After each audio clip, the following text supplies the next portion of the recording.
제가 지난주에 이렇게 큰 소리로 말씀을 못 드렸나 봐요. 이렇게 지난주에 이치정 집사님 다음 주 기도입니다 이렇게 말씀을 드렸는데 이렇게 제가 큰 소리로 얘기를 못 드려서 죄송해요. 우리 다음 주는 미리 말씀드릴게요.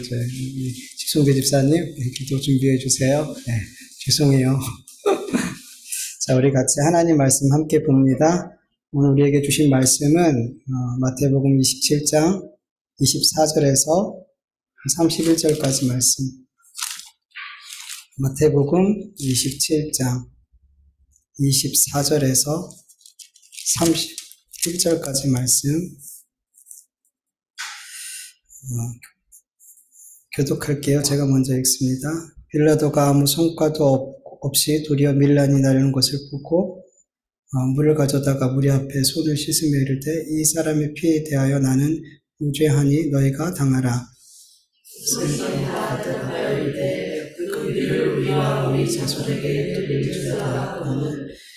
예, 바라바는 그들에게 놓아주고 예수는 채찍질하고 십자가에 못 박혀 넘겨주니라. 군대들이 예수를 데리고 안정환으로 들어가서 온 군대를 그에게 보고 그의 옷을 벗기고 홍보를 입히며 가지런히 얻고 그 머리에 씌우고 발대를 그 오른손에 들리고 그 앞에서 무릎을 꿇고 희롱하여 이르되 내게 왕이여 평안할지어다 하여 그에게 침뱉고 갈대를 빼앗아 그의 머리를 치더라. 형을 다한 후 혀를 벗기고 도로 그의 옷을 입혀 십자가에 못 박으려고 끌고 나가니라. 아멘. 빌라도는 예수님께서 아무런 죄가 없음을 알고 힘써서 예수님을 놓아주려고 했어요. 유대인들은 예수님을 십자가에 못 박아 없애라고 외칠 때 이방인이었던 빌라도만이 유일하게 예수님을 변호했었죠. 그러나 그가 예수님을 변호하면 변호할수록 유대인들은 더 큰 소리로 예수님을 십자가에 못 박아 없애달라고 외쳤어요. 그리고 더 나아가서 밀란이 일어나려는 그런 조짐들이 보이기 시작했어요. 그래서 빌라도는 어떻게 행동하죠? 본문 24절을 보니까 물을 가져다가 무리 앞에서 손을 씻으며 이 사람의 피에 대해서는 나는 죄가 없어. 그러니까 너희가 당해라. 이렇게 말을 해요. 계속해서 예수님을 변호했던 빌라도는 결국 무리의 요구대로, 유대인들의 요구대로 예수님 십자가에 내어주기로 결정을 했어요. 여러분, 분명 빌라도는 자기의 소신대로 예수님을 풀어줄 수 있는 힘이 있었어요. 그러나 만약에 이렇게 결정하게 된다면 빌라도는 총독이라는 이 큰 권력의 자리에서 잘못하면 쫓겨날 수 있는 그런 위험을 감수해야 됐단 말이죠. 로마에서 파송된 총독들이 자기가 파송받은 나라에서 그러니까 밀란이 일어나고 자꾸 문제가 생기면 이제 쫓겨나니까. 그래서 이런 위험을 그러니까 처음 만나본 예수라는 사람 때문에 그걸 감수하기는 사실 힘들 거예요. 네, 불가능한 일이죠, 사실은. 그러나 빌라도는 예수님이 무죄한 것을 너무나 잘 알고 있었기 때문에 십자가에 내어주는, 이 죄 없는 사람을 십자가에 내어 죽이는 거에 대해서 마음이 불편했어요. 그래서 나는 이 죄 없는 사람의 죽음에 대해서 나는 전혀 관계가 없어.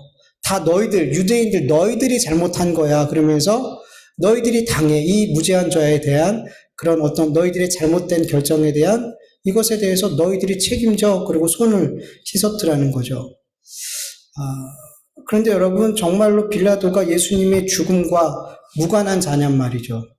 아니라는 거예요. 우리가 사도신경에서도 우리가 늘 고백하는 것처럼 빌라도의 죄를 계속 고발하고 있잖아요. 여러분, 빌라도는 자기의 입으로 예수님 앞에 이렇게 얘기했어요. 요한복음 19장 10절을 현대인의 성경으로 보면 내게는 너를 놓아줄 권한도 있고 십자가에 못 박을 권한도 있는 것을 모르느냐. 이렇게 본인 스스로 말을 했어요. 예수님 십자가에 못 박을 권한은 대제사장이나 장로들에게 있지 않았어요. 오직 지금 빌라도에게만 있었단 말이에요. 그렇기 때문에 빌라도는 분명히 예수님을 자기의 소신대로 놓아줄 수도 있었더라는 거예요. 빌라도가 어떤 변명을 할지라도, 빌라도가 아무리 예수님 편에서 여러 번 예수님의 무죄에 대해서 변호를 해줬었다 할지라도 예수님의 그 죽음에 대해서 그는 결코 무관할 수가 없는 거예요. 어찌됐든 빌라도는 예수님이 죄가 없음을 가장 잘 알면서도 결국 십자가에 못 박으라고 최종적으로 판결한 사람이 빌라도이기 때문인 거예요.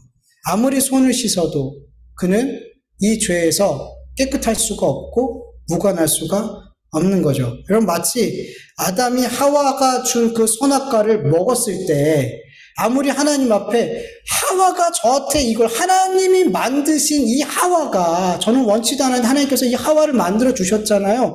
그런데 이 하와가 이 선악과를 따서 저한테 줬단 말이에요. 그래서 제가 먹었어요. 하나님을 원망하고 하나님을 핑계를 대고 하와를 핑계대고 있는 거예요. 내가 이 선악과를 먹은 거에 대해서. 근데 그 선악과를 먹은 그 죄에 대해서 아담이 죄가 없냐는 거죠. 아니에요.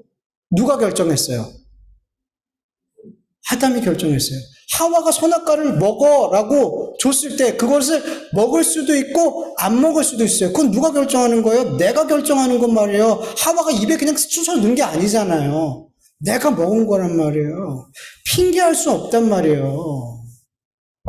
똑같은 거라는 거죠, 빌라도도. 여러분, 우리 신앙생활도 마찬가지예요.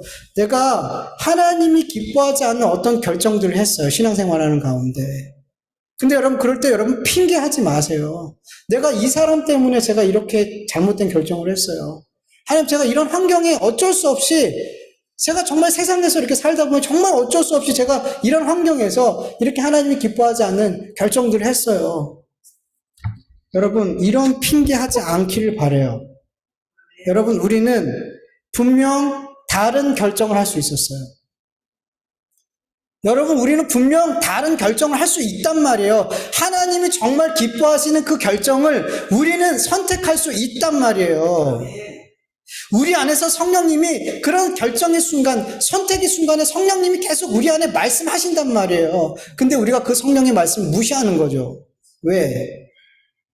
내가 이 결정을 하면 손해볼 것 같거든요. 이 결정을 하면 자존심 상하거든요. 이 결정을 하면 내가 원하는 일이 이루어지지 않을 것 같거든요. 그래서 하나님이 기뻐하지 않는 결정을 하고 뭐 하는 거예요? 핑계대는 거예요. 여러분, 가장 좋은, 이랬을 때, 우리가 이런 죄를 짓잖아요. 안 짓지 않잖아요. 이런 죄를 졌을 때 가장 현명한 방법은 핑계하는 게 아니라 뭐 하는 거예요? 회개하는 거예요. 회개하는 거. 아담이 회개했다면, 하와가 회개했다면, 어떻게 됐을까요? 저는 분명히 하나님께서 용서해 주실 수 있었으라고 저는 생각이 돼요. 근데 아무도 회개하지 않았어요. 아무도. 여러분, 그리스도인들이 죄를 지을 수 있어요. 그러나 하나님 앞에서는 우리의 마음의 중심에 있는 것을 감출 수가 없잖아요. 사람은 핑계대서 넘어갈 수 있어요. 속일 수 있잖아요. 근데 하나님은 속이거나 핑계대도 누구한테 손해요? 나한테 손해요. 그래서 여러분, 이런 상황이 되면 어떻게 해야 돼요? 회개하세요. 그게 가장 지혜로운 거고, 그리스도인들은 마땅히 그렇게 해야 될 줄 믿습니다. 본문 24절을 다시 보면 빌라도는 유대인들에게 이 사람의 피에 대해서 나는 무죄하니 너희가 당해라 라고 말하죠. 그래서 유대인들이 어떻게 대답해요? 25절 그 헬라어 원어 성경으로 보면은 직역하면 이래요. 그의 피를 우리 위에 그리고 우리 자손들 위에 이렇게 말해요. 그 예수님의 피를 우리 위에 그리고 우리 자손들 위에 이렇게 외치더라는 거죠. 여러분, 역사적으로 보면 주 70년 로마는 2년에 걸쳐서 예루살렘을 함락시켰어요. 이 전쟁 가운데 무려 110만 명의 유대인들이 죽었어요. 어마어마하게 죽었고 그 당시에 어마어마하게 많은 유대인들이 죽었죠. 그리고 2차 세계대전 중에 우리가 잘 아는 것처럼 히틀러의 그 독일군에 의해서 유대인들이 학살당했잖아요. 유럽에 살고 있는 900만 명 정도 되는 유대인들 가운데 600만 명, 3분의 2가 학살당했어요. 네. 어린아이가 100만 명, 여자가 200만 명, 남자 성인이 300만 명 학살당했단 말이죠. 이런 역사적인 일들을 보면서 일부 사람들은 또 어떻게 보면 일부라기보다 조금 많은 분들이 유대인들이 빌라도에게 한 이 대답이 그들에게 그리고 그들의 후손들에게 이루어졌다. 예수님의 피 흘린 대가를 그들이 받았다. 유대인들이 받았다라고 이렇게 말하는 분들이 적지 않아요. 여러분들은 어떻게 생각하세요? 그들의 이 예수님을 십자가에 죽이기 위해서 했던 이 말들로 인해서 예수님의 피를 우리 후손들 위해 부으라고 그 피에 대해서 그래서 하나님께서 정말 그들과 그의 후손들에게 그렇게 예수님의 피의 대가를 지불하게 하신 건지. 여러분, 우리는 예수님의 보혈의 그 은혜와 능력이 뭔지 정말 잘 알아야 돼요. 그거 모르면 정말 이 보혈의 은혜와 능력을 잘못 이해하고 해석하게 된단 말이죠. 여러분, 예수님께서 흘리신 그 십자가에서 흘리신 피가 유대인들과 그 자손들 위에 부어지면 그 예수님의 피가 하나님의 저주와 하나님의 보복으로 역사하게 될까요? 주님의 피가 그런 보혈인가요? 여러분, 분명 빌라도보다 유대인들의 죄가 더 커요. 요한복음 19장 11절 보면 예수님은 빌라도에게 이렇게 말씀하셔요. 나를 넘겨준 자의 죄는 더 크다. 빌라도는 어떻게 보면 되게 억울해요. 유대인들이 더 큰 죄를 졌는데 맨날 사도신경에서 자기를 죄를 고발하고 있으니 억울할 수도 있겠죠.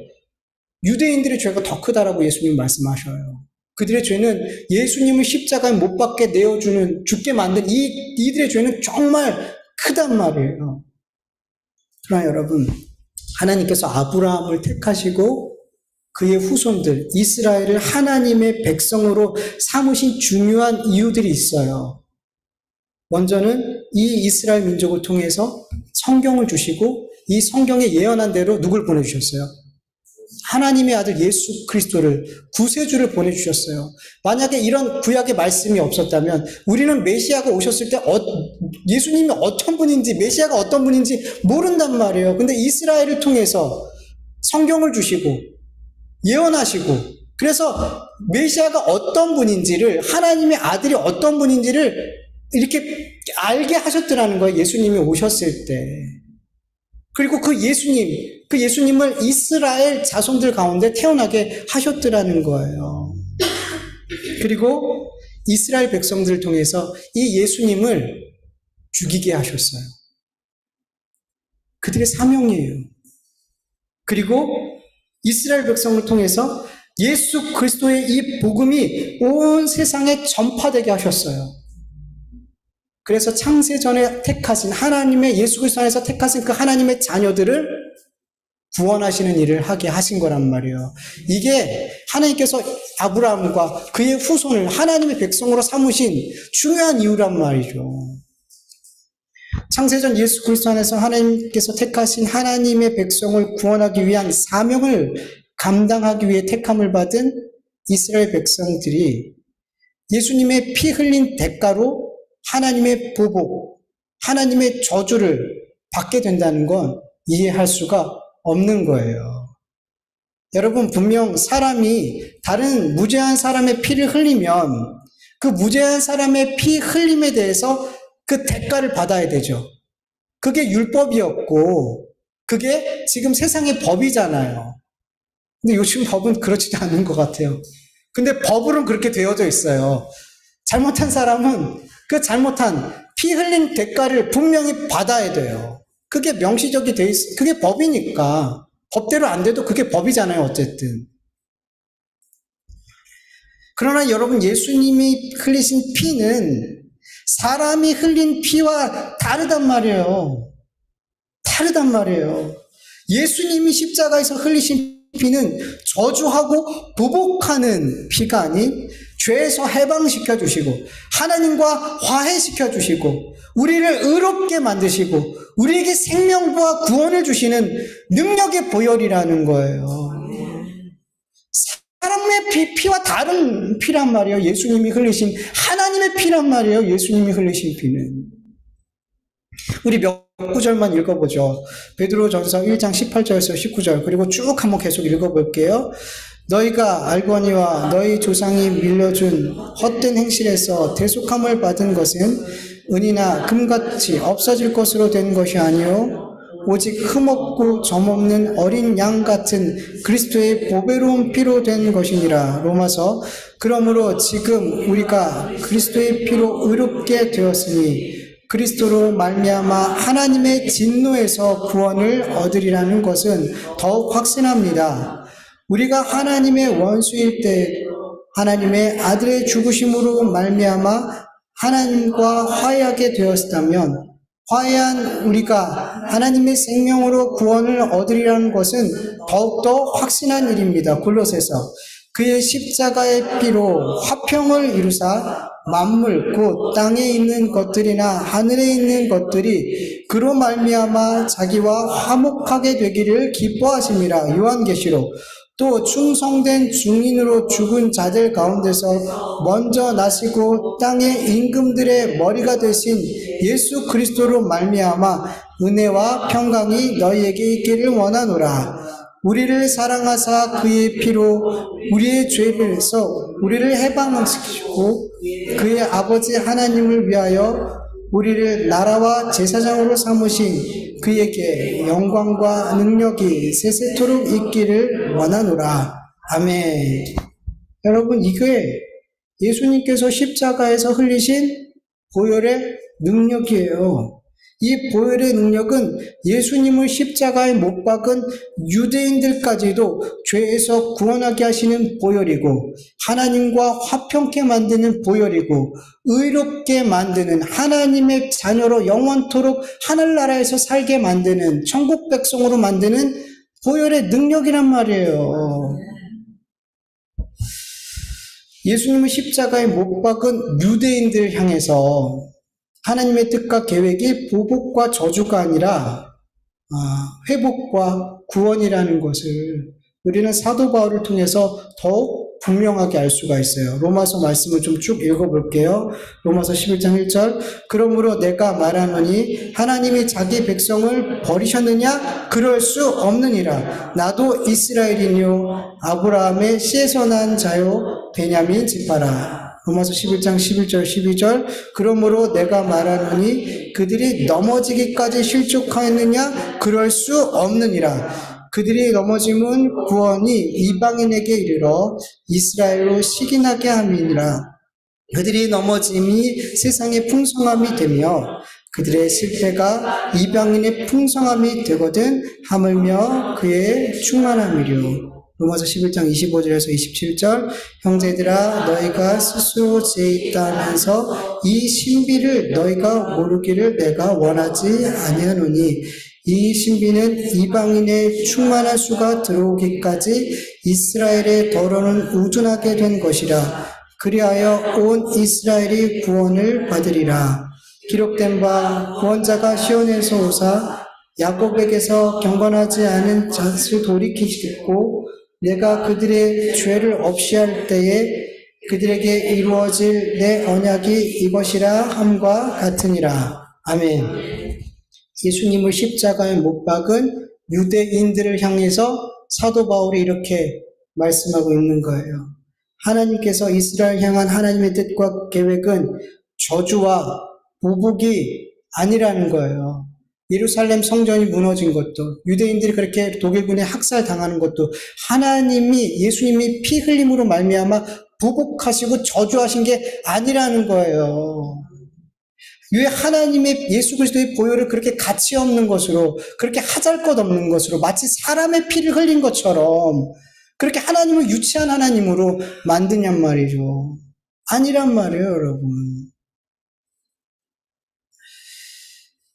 하나님께서 이스라엘을 버리실 수 없어요. 그들은 하나님의 언약 안에 있는 하나님의 백성이에요.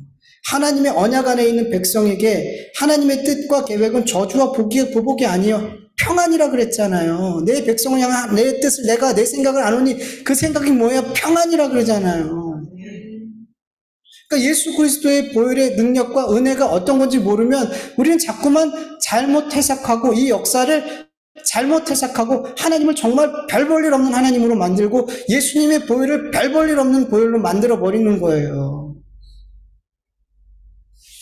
주님이 그렇게 이스라엘 백성들이 넘어지게 하시고 우둔하게 하시고 때론 실패하게 하신 이유가 있더라는 거예요. 그들의 넘어짐과 우둔함과 실패함으로 이방인의 충만한 수가 하나님의 백성으로 들어오게 하기 위해서 주님께서 이렇게 그들에게 우둔하게 하시고 실패하게 하시고 이렇게 예수 그리스도 십자가를 못 박게 하신 거란 말이에요. 그 결과 지금 이방인인 우리들이 이렇게 지금 하나님의 말씀을 믿고 이렇게 하나님을 매주마다 그리고 내 삶에서 예배하는 삶을 살 수 있게 된 거예요. 우리가 하나님의 구원 백성 된 거란 말이에요. 그들의 넘어짐으로, 그들의 실패함으로.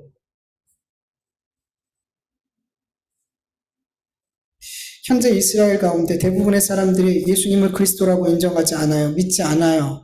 그러나 여러분 반드시 그들이 돌이켜 예수님을 하나님의 아들로 메시아로 고백하고 믿는 날이 올까요, 안 올까요? 와요. 하나님이 언약을 지금 약속하셨으니까, 말씀으로 약속하셨으니까, 그들이 흘린 예수님의 보혈이 그들의 삶에 부어지는 날이 온단 말이에요. 그러면 그 보혈의 능력이 그들을 회복시키고 생명을 주시고 그들을 용서하시고 그들을 구원하게 하실 줄 믿습니다. 이게 예수님이 흘리신 보혈, 그들 위에 부어지는 예수님의 보혈의 능력이고 은혜인 줄을 믿으시길 원합니다. 이게 이스라엘 향한 하나님의 계획이라는 거예요. 그럼 26절 말씀을 보면 백성들의 말을 듣고 빌라도는 바라바는 놓아주고 예수님은 채찍질하고 십자가에 못 박게 넘겨주게 되죠. 이제부터 예수님의 그 육적인 고난이 본격적으로 시작이 되는 거예요. 군인들에게 넘겨진 예수님은 군인들에게 채찍질을 당하게 되고 이제 조롱을 당하게 되죠. 여러분 십자가형에는 순서가 있어요. 십자가형을 언도받으면 가장 먼저 채찍질을 당해요. 그리고 채찍질 당한 사람은 자기가 질 그 십자가 기둥을 메고 처형장까지 가게 되고 거기서 십자가에 못 박혀 죽을 때까지 매달려 있는 거예요. 이게 다 합쳐서 십자가형인 거예요. 그냥 십자가에 달리는 것만 십자가형이 아니라 채찍에 맞는 것부터 죽는 것까지 그 모든 게 다 십자가형이라는 거죠. 예수님께서 채찍에 맞는 순간부터 십자가형이 시작이 된 거예요. 네. 그들은 예수님을 채찍질을 했어요. 그리고 채찍질이 끝난 다음에 이제 그 기둥을 매게 하고 가면 되는데 그들은 거기서 멈추지 않고 그렇게 큰 고통을 당한 예수님을 희롱하게 돼요. 예수님의 옷을 벗기고 붉은색 옷을 입히고 머리에다가 가시관을 씌우고 손에는 갈대를 들고 마치 왕의 모습처럼 한 다음에 그 앞에 무릎 꿇고 유대인 왕이여 만세, 유대인이 평안할지어다. 이게 뜻이 유대인의 왕이여 만세 이렇게 자기 황제에게 하듯 그렇게 예수님을 조롱했어요. 그리고 예수님에게 침을 뱉고 갈대를 빼앗아 그 가시관 면류관을 쓰신 그 머리를 때려서 그 가시 면류관이 머리에 더 깊이 박히게 만들고 더 고통스럽게 만들었어요. 여러분 예수님의 십자가에 달리기 시기 전 이 채찍과 희롱하는 이 사건에 대해서 성경은 아주 간단하게 기록하고 있지만 사실 이 예수님이 당하신 채찍질은 우리가 상상할 수도 없는 고통이었어요. 로마 군인들이 사용했던 채찍은 일반 사람들이 사용했던 채찍과 달라요.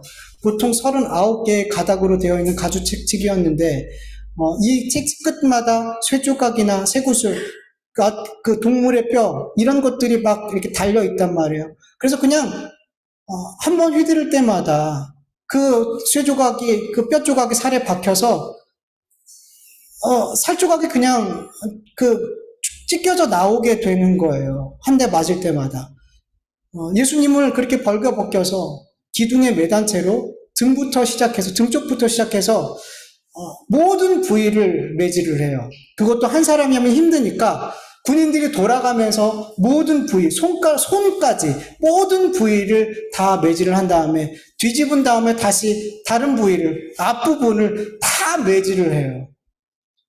온몸에 살점이 떨어져 나가고 뼈가 보이고 가죽은 너덜너덜해져요. 어차피 죽을 사람이기 때문에 그렇게 잔혹하게 매질을 한단 말이에요.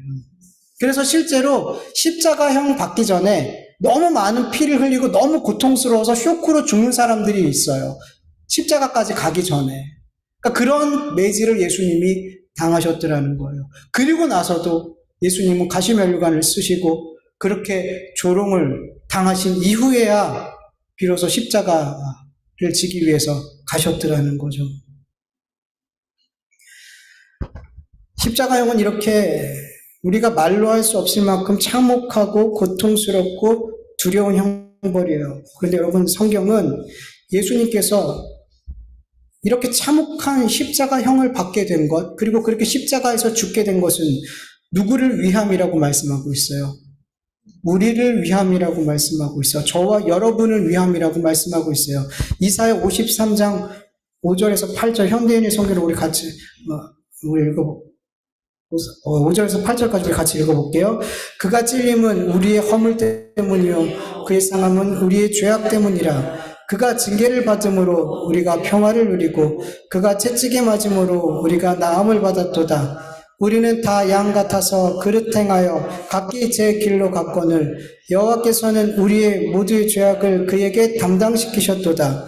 그가 곤욕을 당하여 괴로울 때에 그의 입을 열지 아니하였으며 마치 도수장으로 끌려가는 어린 양과 털 깎는 자 앞에서 잠잠한 양같이 그의 입을 열지 아니하였도다. 그는 곤욕과 신문을 당하고 끌려갔으나 그 세대 중에 누가 생각하기를 그가 살아있는 자들의 땅에서 끊어짐은 마땅히 형벌을 받아 내 백성의 허물 때문이라 하였으리요. 아멘. 여러분, 여기서 허물이란 우리의 허물 때문에 주님이 찔림을 당하셨다고 말씀하죠. 허물이란 반역, 위반 이런 뜻이에요. 우리는 아담으로부터 계속해서 하나님을 반역했어요.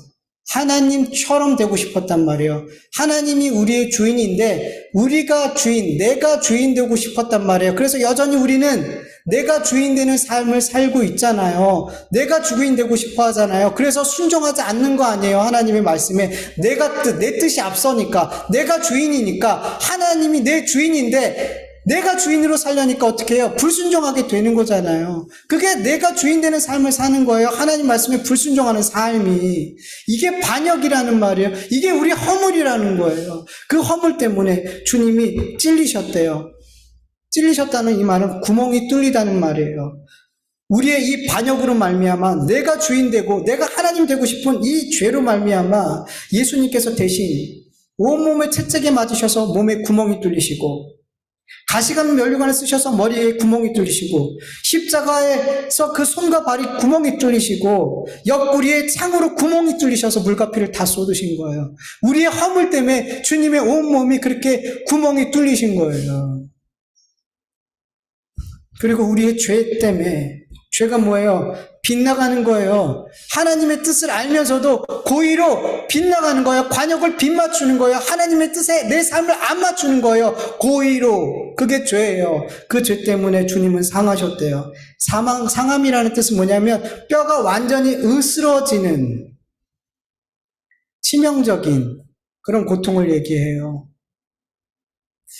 주님은 우리의 죄악 때문에, 우리의 허물 때문에 그렇게 온몸에 구멍이 나고 뼈가 으스러지는 그런 고통을, 그 십자가의 고통을 주님이 그런 하나님께 징계를 받으셨다라고 성경은 말씀하고 있어요.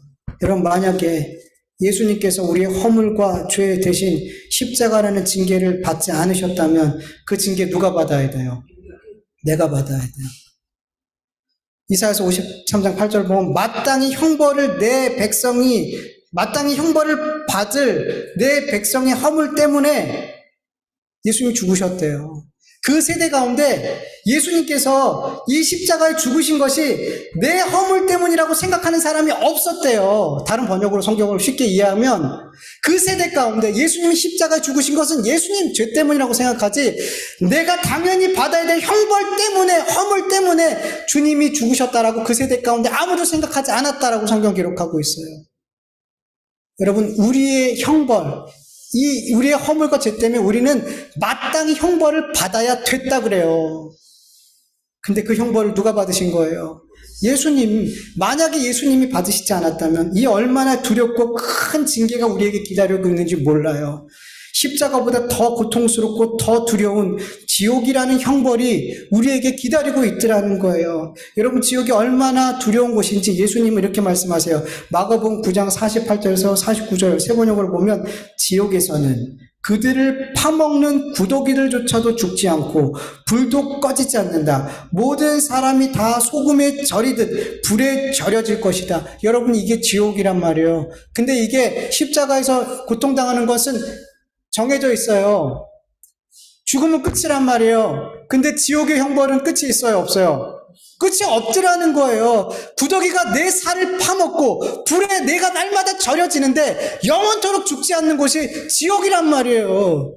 그 형벌을 우리가 받을 수밖에 없는데 누가 대신 십자가에서 그 형벌을 대신 받으신 거예요? 예수님께서 십자가에서 우리의 죄와 허물을 위해서 죽으셨기 때문에 우리가 이 지옥이라는 형벌을 받지 않을 수 있게 되었더라는 거죠. 우리의 죄가 얼마나 크면 하나님은 이 죄를 지옥으로 다스리더라는 거예요. 이 죄가 얼마나 크면 하나님의 아들 예수님이 죽지 않으면 안 될 정도라는 거예요. 그런 죄인이라는 거예요, 여러분. 우리가 얼마나 죄인이라는 것을 알려면 예수님이 날 위해서 죽으셨다는 거 알면 돼요.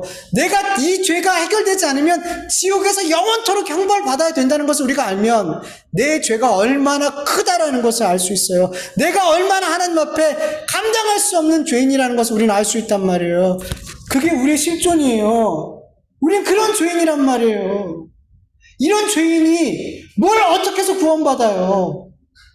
우리가 뭘 한든 우리의 죄가 어떻게 용서받아요? 예수님의 보혈밖에 안 되는 거예요. 제발 내가 어떻게 해서 구원받는다 이런 얘기 좀 하지 마세요.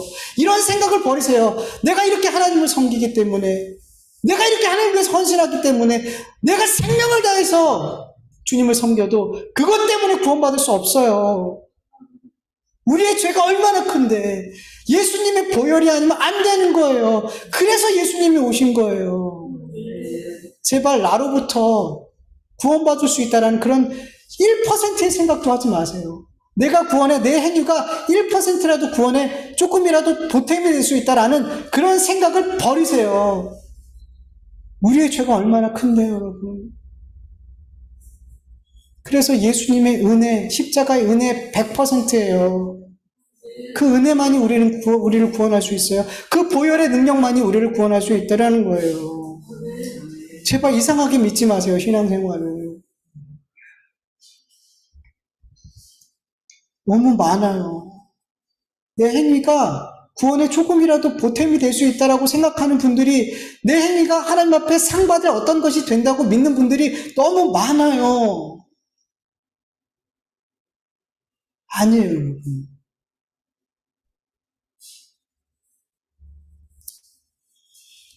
여러분, 이사야서 53장 10절을 보면 예수님께서 예수님이죠?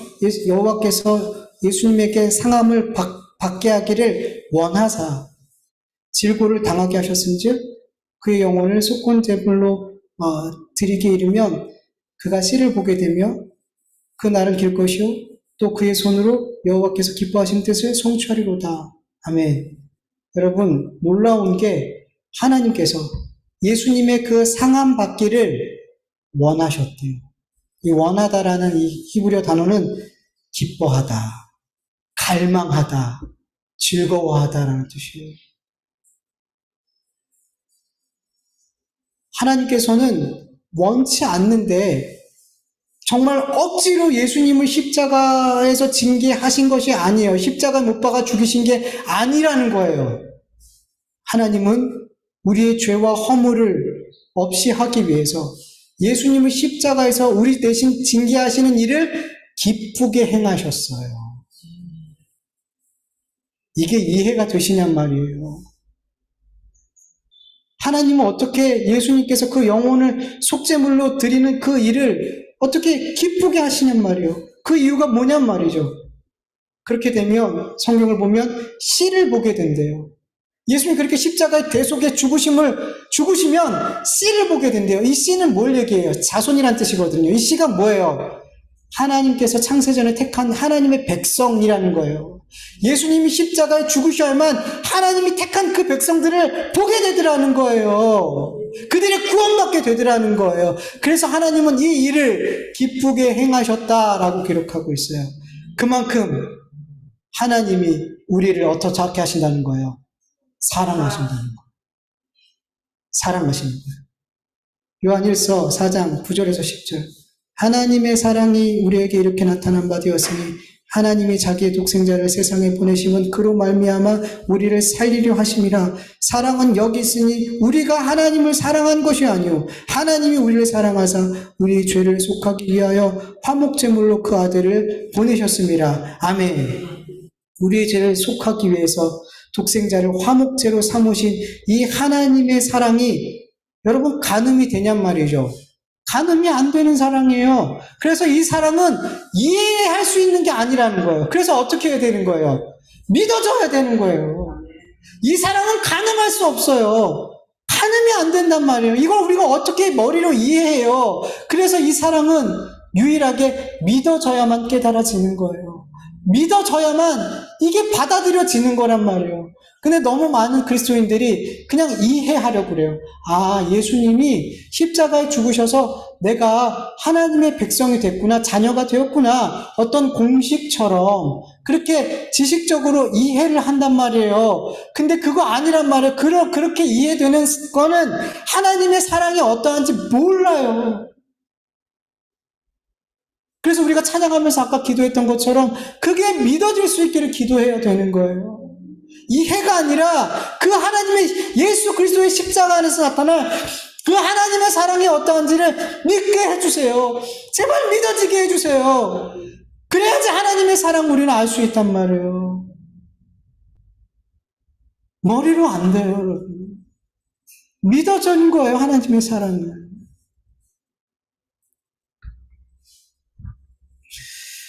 여러분, 하나님뿐만이 아니라 예수님 역시도 자신이 하나님 앞에 속죄물로 드려지는 것에 대해서 만족스럽게 생각하셨어요. 만족스럽게 여기셨어요. 이사야서 53장 11절 현대인의 성경을 보면 예수님은 자기의 영혼이 고통을 당해 얻어진 결과를 보고 만족스럽게 여길 것이다. 나의 의로운 종은 자기 지식으로 많은 사람이 의롭게 하며 그들의 죄를 담당할 것이다. 아멘. 여기서 만족이라는 히브리어 단어는 배고픈 사람이 너무 잘 먹어가지고 만족한 상태 있잖아요. 너무 배고픈 사람이 잘 먹어서 배불러서 막 더 이상 부러울 게 없는 이런 상태 있잖아요. 그런 상태를 만족이라 그래요. 그래서 여러분, 예수님을 배부르게 만족시키는 양식이 뭘까요? 요한복음 4장 34절 보면 예수님께서 이르시되 나의 양식은 나를 보내신 이의 뜻을 행하며 그의 일을 온전히 이루는 것이다. 이게 예수님을 배부르게 하는, 만족스럽게 하는 일이에요. 예수님은 십자가에서 자기는 속건제로 들이심으로 말미암아 창세전 하나님이 택한 모든 하나님의 자녀를 구원하셨어요. 하나님의 뜻을 완벽하게 이루셨어요. 그 십자가에서. 하나님의 뜻을 완벽하게 이루신 예수님은 가장 완전한 만족을 누리시게 되겠죠. 그래서 예수님은 자기가 십자가에서 자기의 삶을, 자기의 영혼을 속건제로 드리는 이 고통조차도 끝까지 참으시며 만족스럽게 여기셨다라고 성경 기록하고 있어요. 히브리서 12장 2절. 믿음의 주여 또 온전케 하신 이인 예수를 바라보자. 그는 그 앞에 있는 기쁨을 위하여 십자가를 참으사 부끄러움을 개의치 아니하시더니 하나님 보좌 우편에 앉으셨느니라. 아멘. 그 앞에 있는 기쁨을 위해서 그 십자가를 개의치 않으셨어요. 만족스럽게 여기셨어요. 이렇게 하나님은 기꺼이 독생자 예수 그리스도를 우리의 모든 죄와 허물과 질고와 슬픔을 대신 다 십자가에서 담당시키셨고, 예수님이 기꺼이 우리의 모든 죄와 허물과 질고와 슬픔을 십자가에서 다 지시고 속건제물로 죽으신 거예요. 기꺼이, 만족스럽게, 즐거이. 이것을 우리가 믿는다면, 여러분, 우리는 예수님을 믿는 삶, 예수님을 따라 십자가를 지는 삶을 어떤 마음으로 살아가야 돼요? 기쁨으로, 감사함으로, 만족함으로 우리는 이 길을 가게 될 줄 믿습니다. 여러분, 다른 동기로는 이 십자가의 길을 기쁘고 감사하고 만족스럽게 못 가요. 다른 동기로는 안 된다니까요. 여러분, 예수님을 믿는 게 이 사랑, 나를 사랑하신 이 십자가에 나타나는 이 하나님의 사랑, 이것이 내가 예수 그리스도를 따르는 동기가 아니고, 내가 예수님 믿음으로 말미암아 세상에서 복되고 잘되고 형통하고 성공하고 이런 목적을 가지고 십자가를 지고 따라갈 수 있을까요? 못 따라갈까요? 절대 못 따라가요. 사랑 이외에는 다른 동기로는 우린 십자가를 만족스럽게 감사하며 찬송하며 기꺼이 못 따라가요. 그래서 많은 그리스도인들이 예수님을 믿다가 실족하는 거예요. 다른 동기를 가지고 십자가를 지고 따라가려고 하니까 못 따라가는 거예요. 사랑이라는 동기 아니면 우리 십자가 못 진단 말이에요. 그 삶을 만족스럽게 여기지 못하는 거예요. 맨날 투덜거리면서 가는 거예요. 그래서 여러분, 이 십자가에 나타나는 하나님의 사랑이 어떠한지를, 그 깊이와 그 넓이와 그 높이가 그 길이가 어떠한지를 여러분, 우리는 알게 해달라고, 깨닫게 해달라고, 믿게 해달라고 우리는 늘 기도해야 될 줄 믿습니다. 그럴 때 우리는 예수님의 그 십자가의 길을 만족스럽게 여기며 기꺼이 따라가게 될 줄 믿습니다. 우리 주신 말씀을 기억하면서 같이 기도드리겠습니다. 하나님 아버지 감사합니다. 오늘도 주님의 말씀을 함께 나누게 하여 주셔서 감사합니다. 우리의 찬송과 우리의 기도를 예수 그리스도로 말미암아 그 보혈의 은혜로 말미암아 기쁘게 받아 흥량하여 주시옵시고, 우리에게 하늘의 신령한 복을 우리의 삶에 아버지 넉넉히 부어 주시옵소서.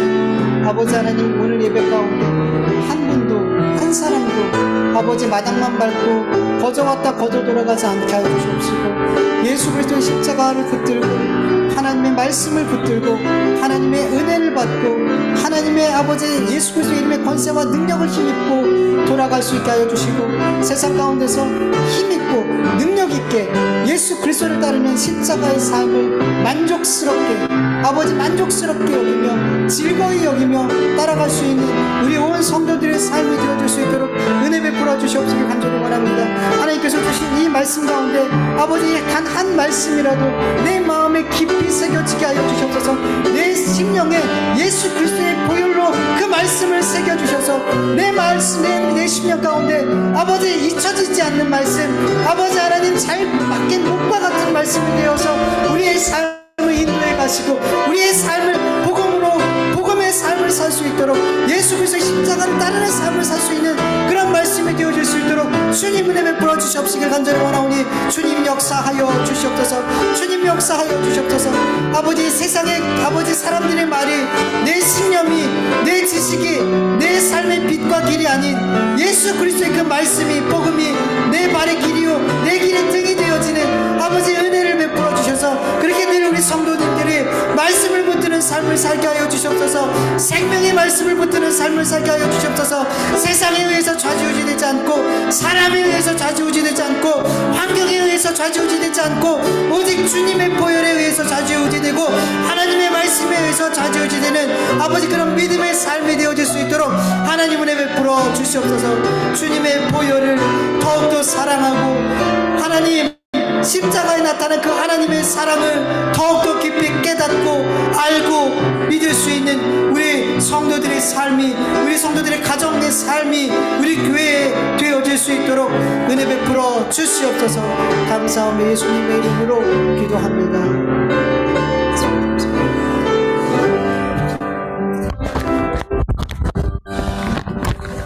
하나님 아버지 감사합니다. 오늘도 하나님 앞에 귀한 예배 올려드리게 하심을 감사합니다. 우리의 찬송과 우리의 기도와 우리의 온 예배를 받으시고 아버지 우리에게 주신 귀한 말씀들이 우리의 심령에 잘 박힌 못이 되어서 우리의 가는 길에 우리의 삶의 길에 등불과 아버지 빛이 되어서 우리를 하나님이 기뻐하시는 그 좁은 길로 잘 걸어갈 수 있도록 은혜 베풀어 주시옵시고 예수 그리스도의 향기와 편지의 삶을 살 수 있도록 은혜 베풀어 주시옵시길 간절히 원합니다. 하나님 오늘도 하나님 앞에 귀한 예물 올려드립니다. 하나님 우리가 물질을 의지하지 않게 하여 주시옵소서. 세상 사람들은 이 물질이 신이 되어서 아버지 하나님 그 신을 위해서 이 물질을 얻기 위해서 수단과 방법을 가리지 않습니다. 하나님 그러나 이 물질을 우리는 하나님 앞에 기꺼이 올려드립니다. 이것이 우리의 신이 되지 않게 하여 주시옵소서. 물질이 우상이 되지 않게 하여 주시옵소서. 물질은 하나님의 나라와 영광을 위해서 쓰여지는 귀한 아버지 하나님 그 도구가 되어질 수 있도록 그렇게 우리의 생각과 사고를 삶을 주님께서 변화시켜 주시옵소서. 드려진 이 물질이 하나님을 기쁘시게 해드리는 귀한 곳에 바르게 사용되어질 수 있도록 도와주시옵시고 우리의 모든 영적인 부분과 육적인 부분을 모두 살피시는 주님께서 아버지 필요에 따라 우리 온 성도들의 삶을 채워주실 것을 믿사오니 주님 우리 성도님들 그것을 굳게 믿게 하여 주시옵소서. 이제는 우리 주 예수 그리스도의 은혜와 하나님의 다하심이 없는 사랑하심과 성령님의 인도하심과 교통하심과 충만하심이 예수 그리스도 안에 나타난 예수 그리스도의 십자가 안에 나타난 하나님의 사랑을 굳게 믿고 이 사랑을 힘입어 예수 그리스도를 따르는 삶을 만족스럽게 살기를 원하는 하나님의 자녀들 머리 위에 그 가정과 그 일터와 그 모든 삶 위에 이제로부터 영원토록 함께할지어다. 아멘.